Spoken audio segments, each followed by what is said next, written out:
Hello friends, welcome back to V Star education YouTube channel. And आज के इस lecture में हम बात करेंगे तीन मेन इंपॉर्टेंट टॉपिक्स के बारे में, जो कि है कार्बन फैटिन ग्लाइकोलाइसिस, बारबर्ग इफेक्ट एंड आपका पायरुवेट ऑक्सीडेशन। इन तीनों को डिटेल में देखेंगे कि ये आपके क्या होते हैं। एक्चुअल में बच्चे इनको छोड़ के चले आते हैं, लेकिन इनके ऊपर क्वेश्चन आता है एंड बहुत ही ज्यादा इजी क्वेश्चन बनते हैं, तो आपको पता होने चाहिए। ठीक है ना। एक बात मैं आपको पहले ही बता दूं गाइज, ये आपका मेटाबॉलिज्म का लेक्चर नंबर 6 है और आज का लेक्चर नंबर 3 है। ठीक है ना।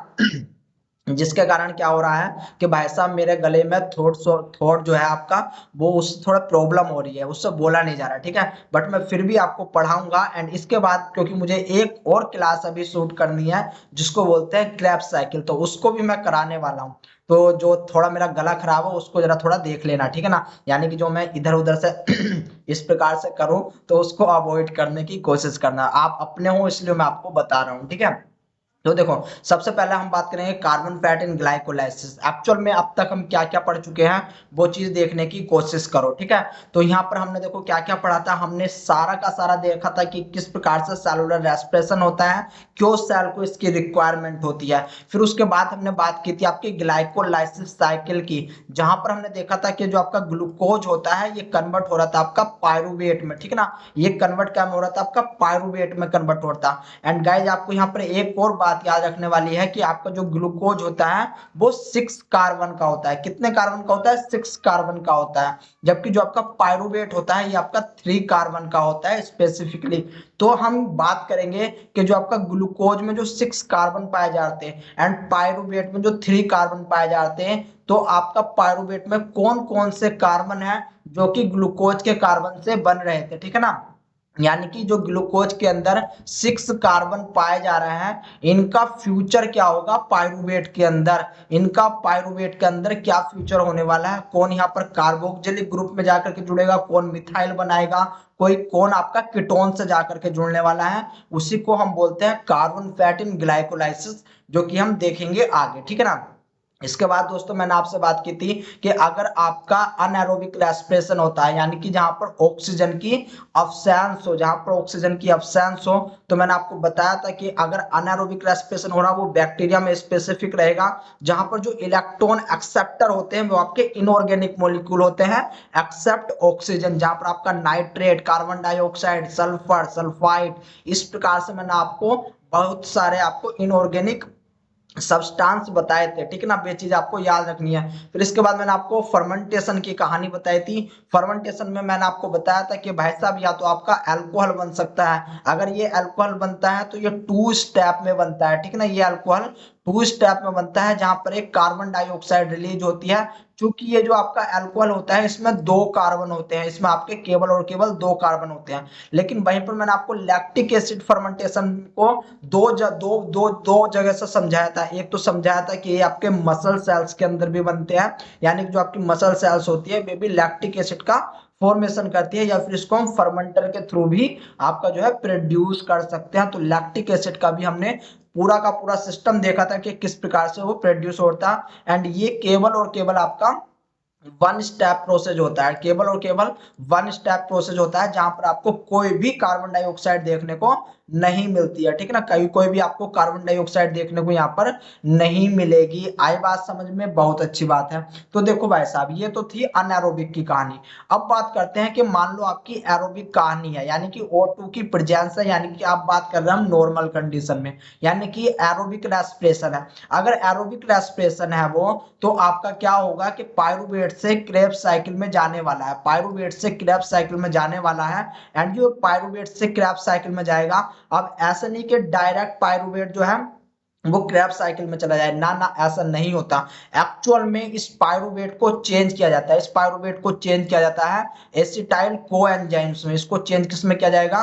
एसिटाइल कोएंजाइम्स में चेंज किया जाएगा, जिसको ही हम बोलते हैं, यानी कि पायरुवेट से एसिटाइल कोएंजाइम्स में कन्वर्ट करना ही आपका कहलाता है पायरूवेट ऑक्सीडेशन। आपका क्या कहलाता है? पायरूवेट ऑक्सीडेशन कहलाता है। वो चीज हम देखेंगे कहां पर होता है, कौन कौन से एंजाइम्स इन्वॉल्व होते हैं, वो चीज भी हम देखने वाले हैं, ठीक है ना। आई इतनी बात समझ में, बहुत अच्छी बात है। बचा हुआ आपका बारबर्ग इफेक्ट, तो बारबर्ग इफेक्ट क्या होता है उसको भी हम समझ लेंगे। तो चलिए आइए स्टार्ट करते हैं अपने पहले टॉपिक से। लेकिन लेकिन लेकिन इंपॉर्टेंट बात आ चुकी है भाई साहब, इसको नोट कर लेना। रेगुलेटरी एंजाइम्स, मैंने आपको बताया था कि जब आप ग्लाइकोलाइसिस पढ़ते हो, ये आपका ग्लाइकोलाइसिस के लिए है, ठीक ना। जब आप ग्लाइकोलाइसिस पढ़ते हो तो वहां पर आपने रेगुलेटरी एंजाइम्स देखे थे, जहां पर रिएक्शन आपको इरिवर्सिबल मिल रही थी, यानी कि आपको यूनिडायरेक्शनल आपको क्या मिलने वाली थी? यूनिडायरेक्शनल आपको स्टेप देखने को मिल रहा था। And guys very very very important, जब आप ग्लाइकोनियोजेनेसिस पढ़ोगे, जब आप ग्लाइकोन्यूजेनेसिस जो साइकिल है उसको पढ़ोगे, तब आपको ये तीन एंजाइम्स देखने को नहीं मिलेंगे। तीन एंजाइम्स देखने को नहीं मिलेंगे, इनकी जगह कुछ और एंजाइम्स देखने को मिलेंगे, जबकि ये स्पेसिफिक है आपके ग्लाइकोलाइसिस साइकिल के लिए। ग्लूकोनियोजेनेसिस साइकिल क्या होती है गाइज, मैंने आपको बता रखा है कि आपका किसी प्रोटीन से, किसी फैट से, किसी लैक्टेट से, अगर जब इनसे दोबारा से आपका ग्लूकोज का फॉर्मेशन होता है, जब इनसे ग्लूकोज का फॉर्मेशन होता है, उसको बोलते हैं ग्लाइकोनियोजेनेसिस, ठीक है ना, ग्लाइकोनियोजेनेसिस। अब यहाँ पर क्या होता है कि भाई साहब जो आपका ग्लाइकोलाइसिस में रेगुलेटरी एंजाइम्स होते हैं वे कहाँ कहाँ पर पाए जाते हैं? स्टेप नंबर फर्स्ट पे पाया जाएगा, स्टेप नंबर 10 पे पाया जाएगा, एंड और कहां पर पाया जाएगा? स्टेप नंबर 3 पे पाया जाएगा, ठीक है ना। तो यहाँ पर तीन इंपोर्टेंट एंजाइम रखते हैं जिनका नेचर कैसा होता है? एलोस्टेरिक टाइप का होता है।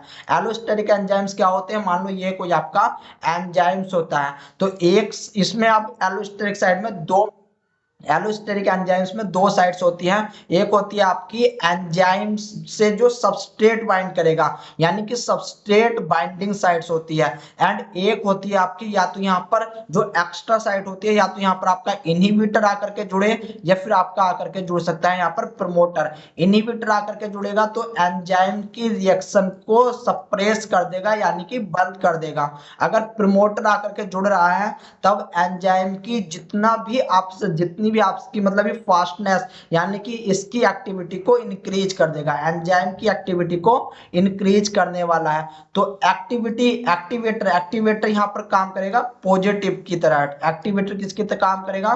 पॉजिटिव प्रमोटर की तरह। एंड इनहिबिटर किसकी तरह काम करेगा? निगेटिव की तरह, ठीक है ना, निगेटिव की तरह काम करेगा। मैंने गाइस आपको एक चीज और बताई थी कि कभी भी अगर ये चीज भूल जाओ, कभी भी आप ये चीज भूल जाओ, तो बस आपको ये देखना है कि भाई साहब रिएक्शन के अंदर मान लो यहाँ पर कोई आपका एंजाइम्स पाया जा रहा है, ये आपका एंजाइम्स पाया जा रहा है, इस एंजाइम्स के लिए प्रमोटर कौन रहेगा, यानी कि पॉजिटिव, यानी कि एक्टिवेटर कौन रहेगा, एंड आपका इनहिबिटर कौन रहेगा? तो ये जो पीछे वाले हैं, ये जो पीछे वाले हैं, इसको पुश करेंगे, इसको पुश करेंगे, धक्का मारेंगे, पॉजिटिव की तरह काम करेंगे कि भाई साहब तुम्हें जो है अभी आगे भी काम करना है, यानी कि ये सारे के सारे पॉजिटिव, यानी कि आपके एक्टिवेटर की तरह काम करेंगे। जबकि जो इसके इधर वाले होंगे, यानी कि इसके आपके जो आगे वाले होंगे एंजाइम्स के, अगर वे आ जाते हैं तो वे सब इनहिबिटर की तरह काम करते हैं, वे सारे के सारे इनहिबिटर की तरह काम करते हैं। तो सबसे पहला एंजाइम्स होता है आपका हेक्सोकाइनेज। हेक्सोकाइनेज क्या काम करता है? ग्लूकोज को ग्लूकोज 6 फॉस्फेट में कन्वर्ट करता है,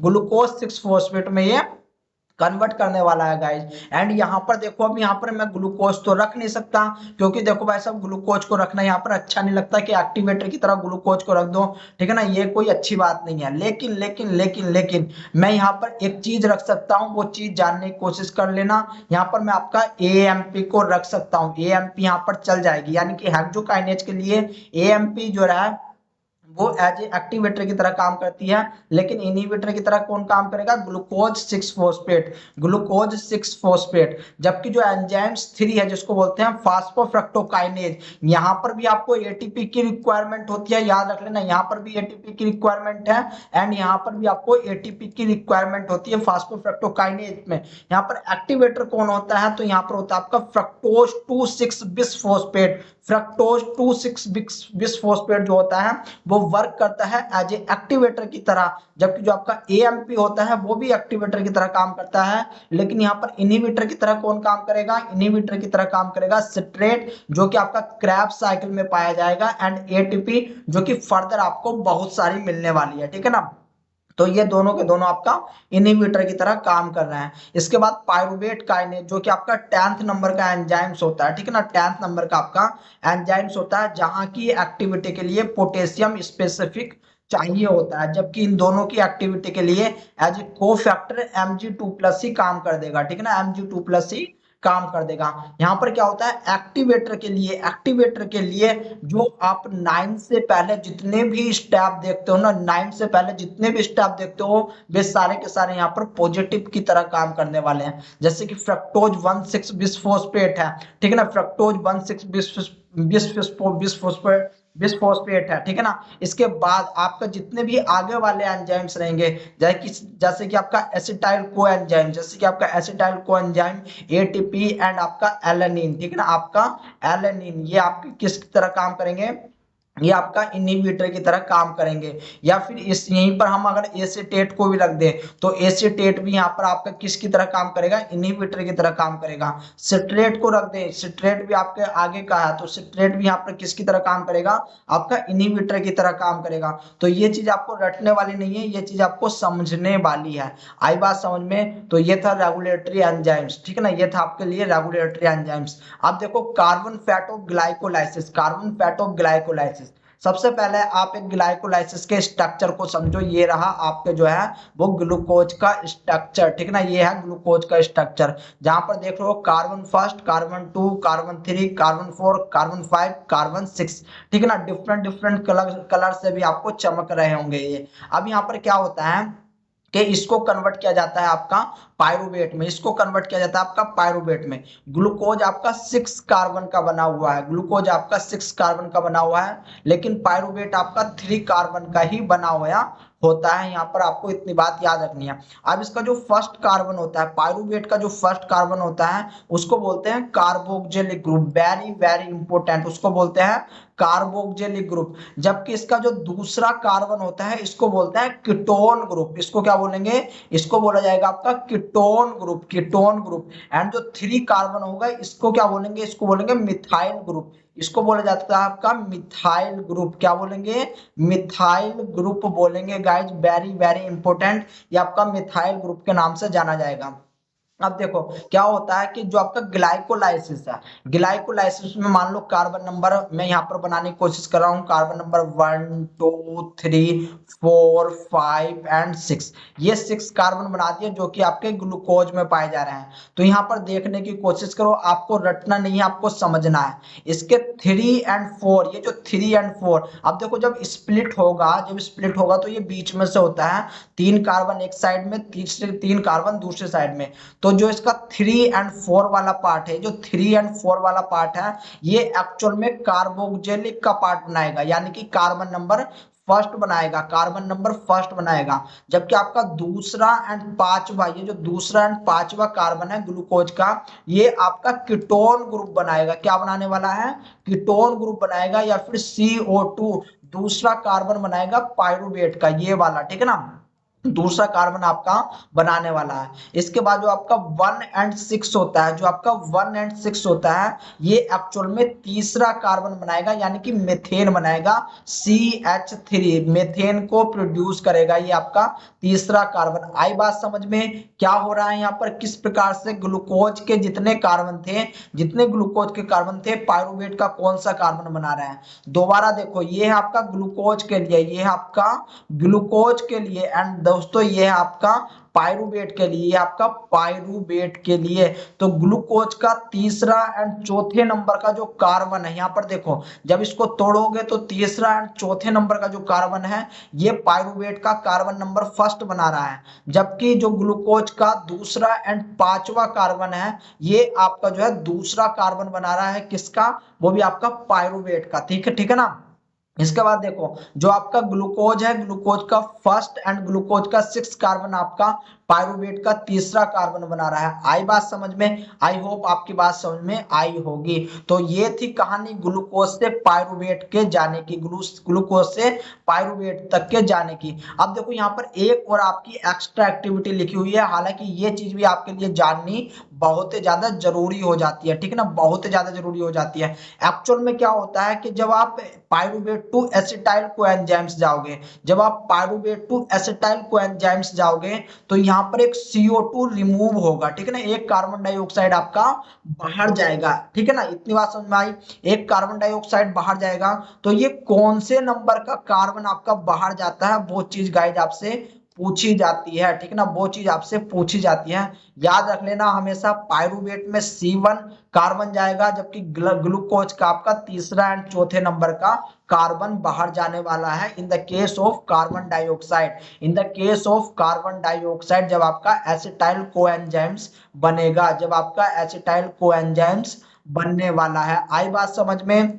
इतनी बात याद रख लेना, यानी कि तीसरा चौथा हमारा तीसरा चौथे का चौथा ही कर दिया हमने, गायब, टाटा बाय बाय, खत्म, ठीक है ना। आएगी बात समझ में कि किस प्रकार से कौन सा कार्बन कहां पर आपका जो है कार्बन डाइऑक्साइड के रूप में निकल रहा है। यही आपका carbon fat of glycolysis. Carbon fat of glycolysis से ही होता है, जहां से आपको जो है डिफरेंट डिफरेंट टाइप के क्वेश्चन पूछे जाते हैं। अब मान लो क्वेश्चन कैसे देगा, वो क्वेश्चन सुनने की भी यहाँ पर जरा थोड़ा सा प्रैक्टिस कर लो क्वेश्चन की भी। अब आपको ऐसा देगा कि मान लो स्टार्टिंग में कोई ग्लाइकोलाइसिस है, ठीक है ना, आपकी ग्लाइकोलाइसिस है, वो कहेगा कि यहाँ पर एटीपी प्रोवाइड कराई गई, क्या प्रोवाइड कराई गई? एटीपी। एंड इसको जो है रेडियो लेवल किया गया, इस एटीपी को रेडियो लेवल किया गया। किससे रेडियो लेवल कर सकते हैं? आयोडीन से कर दो, ठीक है ना, आयोडीन से कर दो, किसी भी चीज से हम रेडियो लेवल कर सकते हैं। तो अब ये पूछेगा वो कि भाई साहब ये जो हमने आपकी एटीपी जो भी आपकी आपकी लेवल की है, यहाँ पर हमें ये एटीपी कहाँ पर मिलेगी, मतलब जो हमें ये हमें मिलेगी भी या फिर नहीं मिलेगी, ठीक है ना। तो हालांकि इसका आंसर मैं आपको पिछली क्लास में भी दे चुका हूं, जो मैंने लाइव क्लास भी करवाई थी वहां पर भी मैं इसका आंसर दे चुका हूं, ठीक है ना। नहीं दिया तो कोई नहीं, इसका आंसर हम आगे देखने की कोशिश करेंगे, ठीक है ना। अभी के लिए इसके लिए छोड़ो, क्योंकि अभी आपके समझ में ये नहीं आने वाला है। बट ये बात याद रखना, पायरुवेट में क्या है कि कौन सा कार्बन ग्लूकोज का, कौन सा कार्बन पायरुवेट का, कौन सा कार्बन को बना रहा था। एंड एसिटाइल में जब आप एसिटाइल को एंजाइम्स बनाते हो तो कौन सा कार्बन आपका कार्बन डाइऑक्साइड में रिलीज हो रहा है, इतनी बात याद रख लेना। यानी कि carbon number first and carbon number 7 बन जाएगा ये आपका एसिटाइल को एंजाइम्स में, ठीक है ना। आपसे एक बात यहाँ पर और पूछी जाती है गाइस कि भाई साहब अब एक बात बताओ कि जो आपका एसिटाइल बना है उसमें जो आपका कार्बन नंबर फर्स्ट क्या है एंड कार्बन नंबर 2 क्या है। यहाँ पर भी वेरी वेरी वेरी इंपॉर्टेंट, जो यहाँ पर मिथाइल होता है वो अब कार्बन नंबर 2 बनाएगा, ठीक ना, वो कार्बन नंबर 2 बनाएगा। एंड जो आपका कीटोन होता है, ये जो आपका कीटोन है ये अब आपका जो है, सॉरी कीटोन नहीं, आपका कार्बोक्जिलिक, ठीक है ना, आपका कार्बोक्जिलिक ये आपका फर्स्ट बनाने वाला है, ये आपका जो है फर्स्ट बनाने वाला है। इतनी बात याद रख लेना, ठीक ना। अगर इतनी बात याद रखी गई तो बहुत ही अच्छी बात है, नहीं तो फिर कुछ कर नहीं सकते हम। एक्चुअल में ये कार्बोक्जिलिक ग्रुप ये निकलेगा, ये आपका कीटोन वाला ही पार्ट है, ये आपका कीटोन वाला पार्ट है। यानी कि एक तो कीटोन पार्ट रहेगा आपका, एक आपका कीटोन पार्ट रहेगा एंड दूसरा आपका मिथाइल पार्ट रहने वाला है, क्योंकि कार्बोक्जिलिक को हमने पहले ही निकाल दिया है, इस कार्बोक्जिलिक वाले पार्ट को हमने पहले ही निकाल दिया है। इतनी बात याद रख लेना। आई बात समझ में? ये थे आपके कार्बन के फैक्ट जो कि आपको याद रखने हैं। अब इसके बाद देखो बारबर्ग इफेक्ट क्या होता है। कुछ नहीं, बारबर्ग इफेक्ट ने केवल और केवल शरीर के अंदर एक ट्यूमर सेल देखी, ठीक है ना, यानी कि एक कैंसर सेल देखी। एंड इन्होंने इस कैंसर सेल्स में क्या देखा कि ऑक्सीजन प्रेजेंट है सेल के अंदर। याद रखो, सेल के अंदर ऑक्सीजन प्रेजेंट है, लेकिन ऑक्सीजन के प्रेजेंट में भी ये आपका लैक्टेट में बना रहा है, ठीक है ना, ये आपका जो है पायरुवेट से लैक्टेट में बना रहा है। तो यहाँ पर देखो, जब आपका लैक्टेट बनेगा तो लैक्टेट बनेगा, इसका मतलब आपको जो है एनर्जी कम मिलने वाली है। यानी कि ये सेल है, ये सेल का नेचर कैसा है? ट्यूमर सेल है, यानी कि एक प्रकार से आपकी कैंसरस सेल है। यहाँ पर आपका ऑक्सीजन प्रेजेंट होने के बावजूद भी, O2 प्रेजेंट होने के बावजूद भी पायरुवेट से ही आपका लैक्टेट बना रहा है। क्या बना रहा है? पायरुवेट से लैक्टेट बना रहा है। तो इसी चीज को आइडेंटिफाई किया था, इसी चीज को खोजा था बारबर्ग ने, ठीक है ना।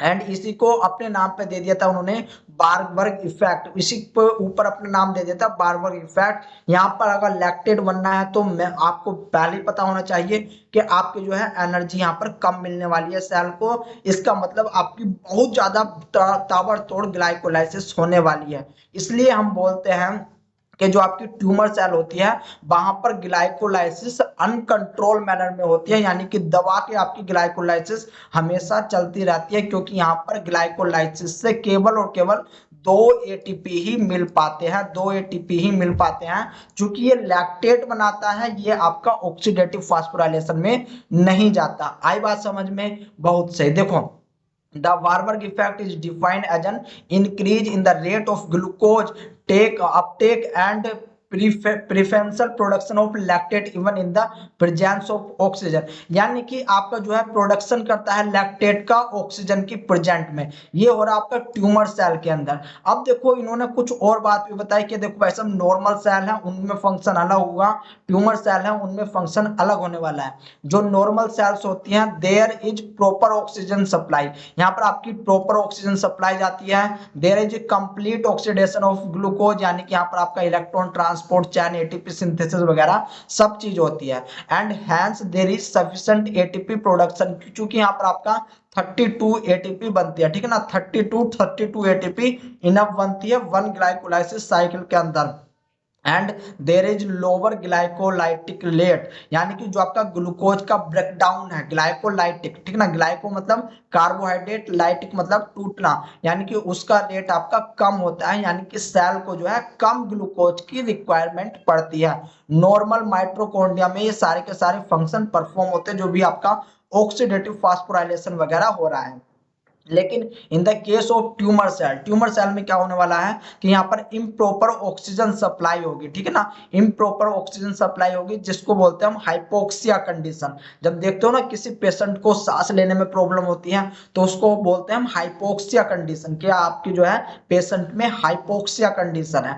एंड यहाँ पर इसी की वजह से यहाँ पर इनकम्प्लीट ऑक्सीडेशन ऑफ ग्लूकोज होगा, यानी कि पार्सल, इसको हम पार्सल ऑक्सीडेशन भी बोलेंगे। चूंकि यहाँ पर क्या होने वाला है कि glycolysis increase in the order of fulfil the ATP, चूंकि यहाँ पर आपका लैक्टेट बनेगा, लैक्टेट बनेगा मतलब यहाँ पर आपको कम एटीपी मिलेगी। कम एटीपी का मतलब है कि सेल को सर्वाइव करने के लिए वो आपका एटीपी चाहिए, तो यहाँ पर धड़ाल्ले से आपकी जो है ग्लाइकोलाइसिस साइकिल इंक्रीज होगी, ग्लाइकोलाइसिस साइकिल इंक्रीज होगी चूंकि उसको एटीपी चाहिए। एंड हायर ग्लाइकोलाइटिक रेट, आप जब आपका ग्लाइकोलाइसिस अधिक हो रही है तो ग्लूकोज आपको भर भर के चाहिए, ठीक है ना। ग्लूकोज की मात्रा बहुत ज्यादा चाहिए होती है। एंड डिफेक्टिव माइटोकॉन्ड्रिया, यहाँ पर डिफेक्टिव माइटोकॉन्ड्रिया प्रेजेंट होते हैं due to which there is no oxidation phosphorylation, और जिसके कारण यहाँ पर आपका ऑक्सीडेशन फास्फोराइलेशन नहीं हो पाता। And hence to full ATP requirement glycolysis rate is increase, और इसलिए क्या होता है कि आपका ग्लाइकोलाइसिस जो है लैक्टेट, जो आपका लैक्टेट प्रोडक्शन हो रहा है उसके उसके अंदर चली जाती है, ठीक है ना। आई बात समझ में? तो इस tumour cell and normal cell को ही बताया था आपका बारबर्ग ने, एंड उसी के नाम पे इन्होंने दे दिया अपना बारबर्ग इफेक्ट। आई बात समझ में? एक और डायग्राम है, इसे देखना हो तो देख लेना। ग्लूकोज ऑक्सीजन की प्रेजेंट हो या एब्सेंस हो, माइटोकॉन्ड्रिया में कुछ खराबी आ गई है तो पायरुवेट अब आपका लैक्टेट को बनाना स्टार्ट कर देगा, लैक्टेट बनेगा। लैक्टेट ये आपका ब्लड स्ट्रीम में रिलीज होगा, ये आपका लीवर में जाएगा, लीवर में जाने के बाद कोरी साइकिल से इसको दोबारा से ग्लूकोज में कन्वर्ट किया जाएगा, लेकिन वहां पर तो आपकी 6 एटीपी लगेगी, ठीक है ना।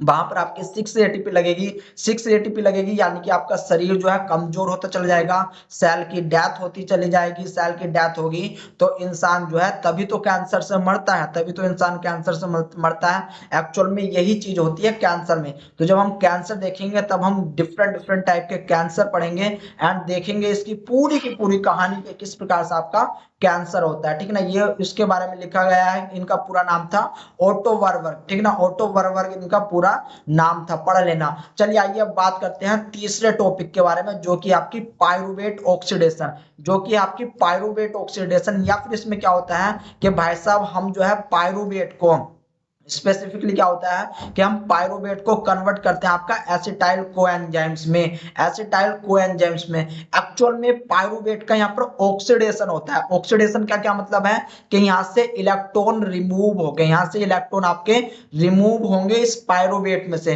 तो जब रिमूव होंगे तो यहाँ पर एक इलेक्ट्रॉन को एक्सेप्ट करने वाला एक कोई भी कोएंजाइम्स की रिक्वायरमेंट होती है, वो कोएंजाइम्स होता है आपका NAD+। NAD+ यहाँ पर आपका एज ए कोएंजाइम्स की तरह काम करता है।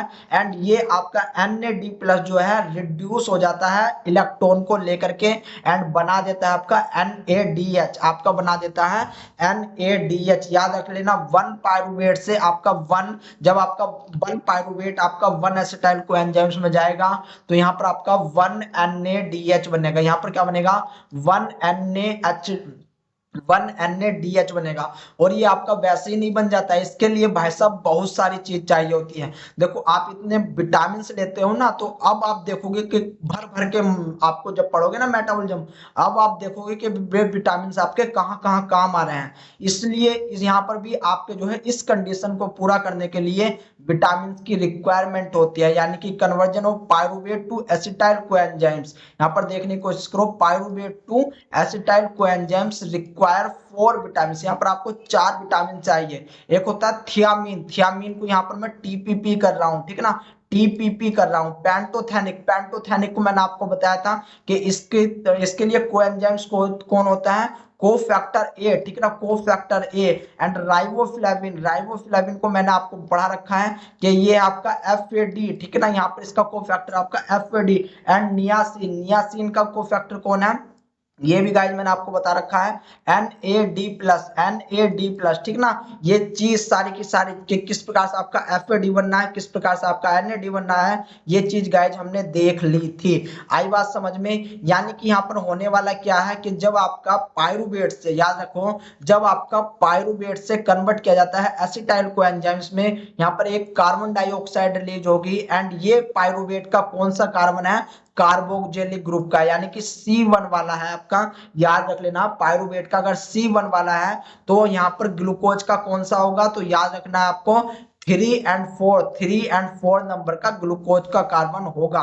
ये कार्बन नंबर भी आपसे गाइज पूछे जाते हैं। आई बात समझ में। लेकिन ये ऐसे ही नहीं बन जाता, यहाँ पर एक एंजाइम्स चाहिए, एक एंजाइम्स चाहिए। एक्चुअल में उस एंजाइम्स में भी आपके कॉम्प्लेक्स, याद रख लेना, वो एंजाइम्स भी आपका कॉम्प्लेक्स की तरह काम करता है, यानी कि उसमें भी आपके 3 एंजाइम्स पाए जाते हैं। जैसे कि मेन एंजाइम्स का नाम क्या है, पायरुवेट डिहाइड्रोजिनेज, पायरुवेट डिहाइड्रोजिनेज। अब यहाँ पर डिहाइड्रोजिनेज को रखा गया है, तो मैंने बताया था कि अगर आपका कोई एक्स है, एक्स मॉलिक्यूल है एंड ये अपना बाई में बदल रहा है, लेकिन बाई में बदलने के लिए ये आपका इलेक्ट्रॉन को लूज कर रहा है, इलेक्ट्रॉन को लूज कर रहा है। और इस इलेक्ट्रॉन को अगर एक्सेप्ट करे आपका NAD या फिर अगर इसको एक्सेप्ट कर ले आपका FAD, अगर ये चीज अगर एक्सेप्ट कर ले तो ये प्रोसेस आपका डिहाइड्रोजिनेज कहलाता है। इससे पिछली वाली क्लास में गाइस मैं आपको बता चुका हूं, ठीक है ना, आई होप आपने देखा होगा। इसलिए इसको नाम दे दिया pyruvate dehydrogenase. And pyruvate dehydrogenase complex में आपके 3 एंजाइम्स आते हैं, 3 एंजाइम्स आते हैं E1, E2 एंड E3। इन तीनों के नाम देखेंगे हम। एंड इन तीनों के लिए अलग अलग कोफैक्टर एंड कोएंजाइम्स चाहिए, अलग अलग कोफैक्टर एंड कोएंजाइम्स यहाँ पर चाहिए आपका। देखो यहाँ पर एक कोएंजाइम चाहिए CO, यानी कि कोएंजाइम्स A, जिस पर प्रेजेंट होता है आपका SH ग्रुप, यानी कि सल्फेडाइल ग्रुप आपका प्रेजेंट होता है, ठीक है ना। दूसरा होता है आपका NAD+, ठीक है ना, ये आपका नियासिन से आता है। एंड तीसरा होता है आपका TPP, तीसरा होता है आपका TPP, ये आपका विटामिन B1 से आएगा। ये कहां से आएगा, विटामिन B1 से आएगा। इसके बाद होता है आपका FAD, ठीक है ना। इसके बाद क्या होता है FAD, जो कि आपका राइबोफ्लेविन से आएगा, जो कि आपका कहां से आने वाला है, राइबोफ्लेविन से आएगा। एंड इतने सब चीज होने के बाद आपका जो है फर्दर एसिटाइल कोएंजाइम्स में आपका जो है ब्रेकडाउन होने वाला है। तो चलिए आइए देख लेते हैं कि किस प्रकार से ब्रेकडाउन होता है। वे 3 एंजाइम्स कौन कौन से है, तो यहाँ पर याद रखने वाली बात यह है कि पहला एंजाइम्स होता है, ये इसका नाम ही हमने पायरुवेट डिहाइड्रोजिनेज कर दिया, इसका नाम हमने पायरुवेट डिहाइड्रोजिनेज कर दिया, क्योंकि ये फंक्शन करवाता है डिकार्बोक्सिलेशन एंड ऑक्सीडेशन का। डिकार्बोक्सिलेशन क्या होता है, जहां पर आपकी CO2 कार्बन डाइऑक्साइड रिलीज होती है, उसको बोलते हैं आपका डिकार्बोक्सिलेशन। एंड ऑक्सीडेशन क्या होता है, जब आपका इलेक्ट्रॉन रिमूव होता है, उस चीज को बोलते हैं ऑक्सीडेशन। अगर मैं बात करूं इस एंजाइम्स की, तो ये एंजाइम्स बना हुआ होता है आपका 24 पॉलीपेप्टाइड का, 24 पॉलीपेप्टाइड का। एंड इस एंजाइम्स को रिक्वायरमेंट होती है TPP यानी कि थियामिन पायरोफॉस्फेट यानी कि विटामिन B1 की रिक्वायरमेंट होती है। आई बात समझ में? बहुत सही। इसके बाद दूसरा देखो, यहाँ पर क्या है आपके लिए, डाईहाइड्रो लिपोइल ट्रांस एसिटिलेज। डाईहाइड्रो ट्रांस एसिटिलेज आपका जो है एंजाइम्स वर्क करता है। यहाँ पर इसका फंक्शन क्या होता है कि कैटलाइज करता है या फिर ट्रांसफर करता है एसिटाइल ग्रुप को टू CO यानी कि कोएंजाइम्स A पर जो है ट्रांसफर कर देता है। किस प्रकार से करता है वो चीज भी हम देखेंगे। नंबर ऑफ पेप्टाइड कितने होते हैं इसमें, 24 नंबर ऑफ पेप्टाइड होते हैं। एंड को फैक्टर यहाँ पर कौन कौन होता है, एक तो होता है कोएंजाइम से जो कि विटामिन B5 से आया होता है, जिसको बोलते हैं पेंटोथेनिक एसिड, ठीक है ना। एंड दूसरा होता है आपका लिपोइक एसिड, दूसरा क्या होता है लिपोइक एसिड। दोनों को फैक्टर आपको गाइज याद रखने हैं। इसके बाद थर्ड एंजाइम्स आता है जिसको बोलते हैं डाईहाइड्रोलिपोइल डिहाइड्रोजिनेज, डाईहाइड्रोलिपोइल डिहाइड्रोजिनेज। एक्चुअल में यहाँ पर क्या काम होता है कि आपका रीऑक्सीडाइज होता है। यहाँ पर याद रख लेना, सबसे पहला आपका ऑक्सीडाइज होगा, सबसे पहला ऑक्सीडाइज होगा, उसके बाद आपका रीऑक्सीडाइज होने वाला है, ठीक है ना। एंड यहाँ पर आपका डाईहाइड्रोलिपोइल एमाइड भी काम में आने वाला है। किस प्रकार से, आगे बात करेंगे। एंड अगर इस एंजाइम्स की टोटल पॉलीपेप्टाइड की बात करें तो 12 टोटल पॉलीपेप्टाइड होती हैं।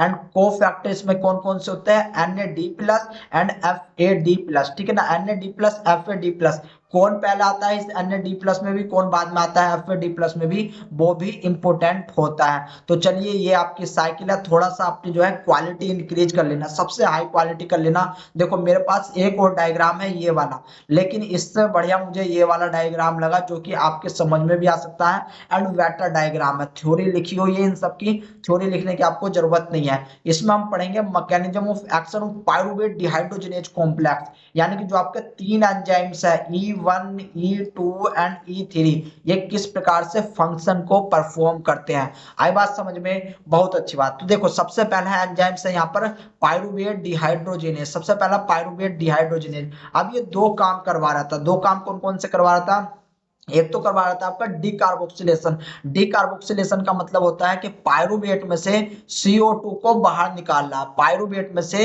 CO2 को बाहर निकालना है, ठीक है ना। एंड दूसरा काम ये ऑक्सीडेशन का करवा रहा है। ऑक्सीडेशन मतलब यहाँ से CO2 तो निकलेगा निकलेगा, यहाँ से आपके इलेक्ट्रॉन भी निकलेंगे, यहाँ से आपके इलेक्ट्रॉन भी निकलने वाले हैं। एंड इस पायरुवेट डिहाइड्रोजिनेज का जो आपका कोएंजाइम्स होता है वो होता है आपका TPP यानी कि थियामिन पायरोफॉस्फेट, यानी कि थियामिन पायरोफॉस्फेट। तो यहां पर क्या होगा कि ये पायरुवेट डिहाइड्रोजिनेज जो है, इस पायरुवेट से इलेक्ट्रॉन भी निकलेगा।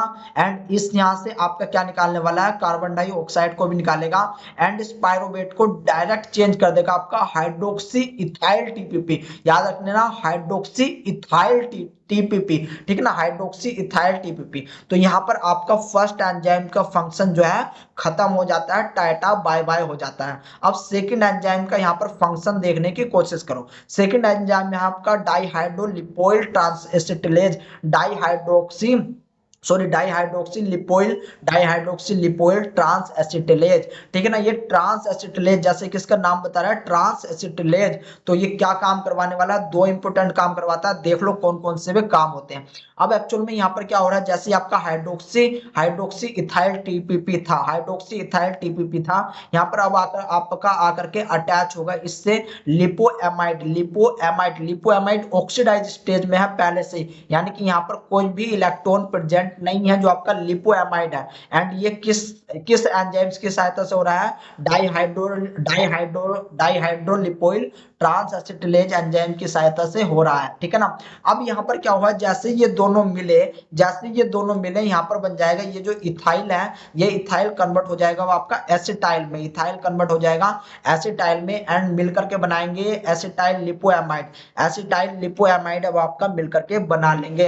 एंड गाइज मैंने आपको एक चीज और बताई थी, देखो ये आपका लिपोएमाइड जो है ना, ये आपका कोएंजाइम्स है, ये आपका एक प्रकार का कोएंजाइम्स है जो कि डाइहाइड्रोलिपोइल ट्रांसएसिटिलेज का था। एक कोएंजाइम्स ये रहा, दूसरा कोएंजाइम्स इसी एंजाइम्स इसका होता है कोएंजाइम ए। कोएंजाइम्स ए इसी का जो डाइहाइड्रोलिपोइल ट्रांसएसिटिलेज है इसी का कोएंजाइम्स है ये वाला, ठीक है ना, कोएंजाइम्स ए। एंड इस कोएंजाइम्स पे क्या होता है, सल्फिड्राइल ग्रुप प्रेजेंट होता है, यानी कि एसएच ग्रुप प्रेजेंट होता है। अब यहाँ पर क्या काम करता है, यही एंजाइम्स इस एसिटाइल लिपोएमाइड से इस एसिटाइल को, ये जो आपका एसिटाइल है, इस एसिटाइल को ट्रांसफर कर देता है इस कोएंजाइम के एसएच ग्रुप पे, यानी कि आपका सल्फिड्राइल ग्रुप पे जो है ट्रांसफर कर देता है। एंड ये आपका बाहर निकल जाता है किस फॉर्म में, तो गाइस ये आपका बाहर निकलेगा एसिटाइल कोएंजाइम्स ए की फॉर्म में बाहर निकल जाएगा, जो कि फर्दर टीसीएस साइकिल यानी कि ट्राई कार्बोक्सिलिक एसिड साइकिल के लिए जाएगा, जिसको हम क्रैब्स साइकिल भी बोल देते हैं। इतना काम पता चला, बहुत अच्छी बात है। तो यहाँ पर देखो, अब ये आपका जो कोएंजाइम्स है, ये कोएंजाइम्स आपका अकेला बचेगा, अलोन बचेगा, लेकिन अब ये अकेला है लेकिन इसके पास प्रेजेंट है इलेक्ट्रॉन, इसके पास प्रेजेंट है इलेक्ट्रॉन, क्योंकि ये रिड्यूस फॉर्म में है, ये एक्चुअल में क्या है, रिड्यूस फॉर्म में है, इसके पास है इलेक्ट्रॉन प्रेजेंट।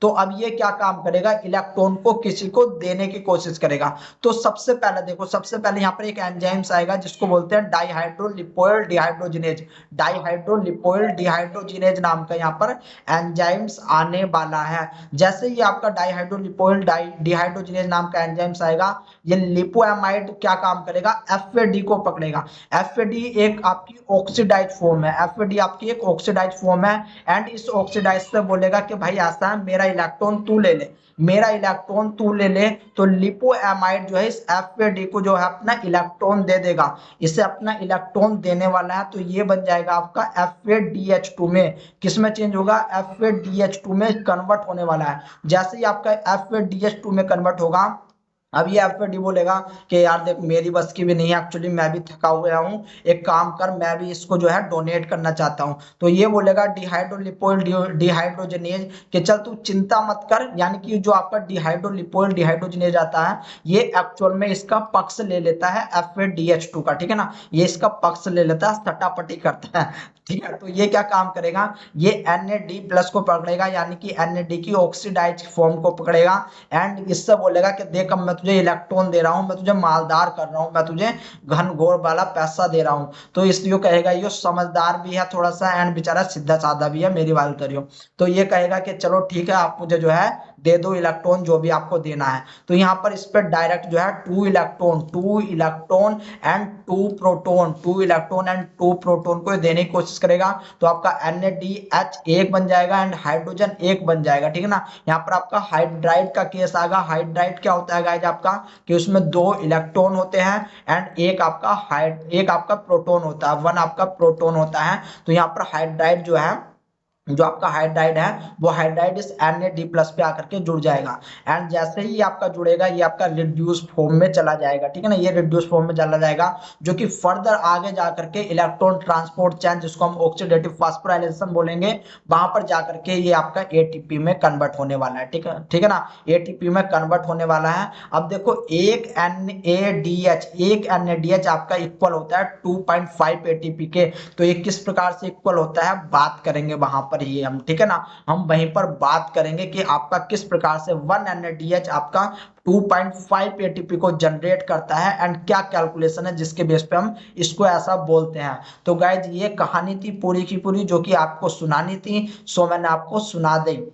यहाँ पर याद रख लेना 3 ही एंजाइम्स है। सबसे पहला आपका पायरुवेट डिहाइड्रोजिनेज, दूसरा आपका डिहाइड्रोलिपोइल ट्रांसएसिटिलेज एंड तीसरा आपका डिहाइड्रोलिपोइल डिहाइड्रोजिनेज। आपका सबसे पहले क्या हुआ कि जो आपका पायरुवेट डिहाइड्रोजिनेज था, इसने आपका कार्बन डाइऑक्साइड को बाहर निकाला एंड टीपीपी के थ्रू एक प्रोडक्ट बना लिया जिसको बोलते हैं हाइड्रोक्सी इथाइल टीपीपी। दूसरा एंजाइम्स आएगा जिसका एक को एंजाइम्स होता है जिसको बोलते हैं लिपोएमाइड, जिसको क्या बोलेंगे बोलेंगे लिपोएमाइड। ये लिपोएमाइड इससे मिलकर के पॉजिटिव होकर के एसिटाइल डिहाइड्रो लिपोइल एमाइड बना लेगा।